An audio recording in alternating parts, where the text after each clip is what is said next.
Not exactly proud of myself, Poirot. No.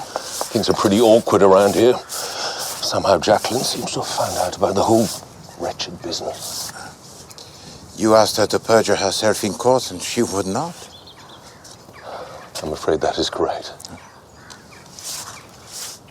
Now, Mademoiselle Marie McDermott, she provides you with the alibi, and you are no longer the suspect. She said something about the dictates of her conscience. She's quite religious, you know. She is Catholic? Irish background, I believe. Nice girl. Tell to me, mon ami, about the patients of your father. Do you recall a Dorothea Jarrow? Oh, why, of course. We treated her for quite a long time. My father took a special interest. Merci. She's dead now, isn't she? Oui, d'accord. What can you tell to me about her treatment? Well, Mrs. Jarrow was considered to be one of my father's triumphs at first.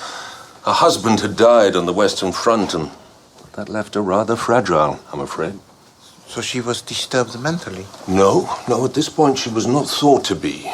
But her GP had called in my father because she didn't seem to be getting over her bereavement in the normal way, whatever that may be. Now, to my father's eyes, Dorothea's condition presented very decided dangers. She was prone to mood swings and acts of violence. He thought she should be kept under observation, and he was proved right, because then the first incident happened. Why, a boy he has drowned. Yes. How did you know? According to Mrs. Jarrow, her elder child, a girl, had attacked the younger, a little boy. She said she hit him with a spade and he fell into an ornamental pond and drowned. At first, Mrs. Jarrow's version was believed, and then other stories started to emerge. A housemaid, a telegraph boy, both said they saw Mrs. Jarrow push her son into the water and hold him under. Now, the court ruled that Mrs. Jarrow should be committed to secure psychiatric care, and she was. But you see, my poor late father subscribed to a new school of treatment, which held that once certain rehabilitation targets had been reached, targets attainable by hydrotherapy and electroshock, the patient could resume a normal life. And this treatment of hydrotherapy, it was administered to Dorothea? Yes. And in due course, 2 or 3 years, home she went. She was considered to be completely recovered. Shortly afterwards, she went to India and stayed with her twin sister. It was in Amritsar that... Excuse me, mon ami. Did you say her twin sister? Yes. They were twins? Why, yes. Madame Jarrow and Lady Ravenscroft. Margaret and Dorothea were twins?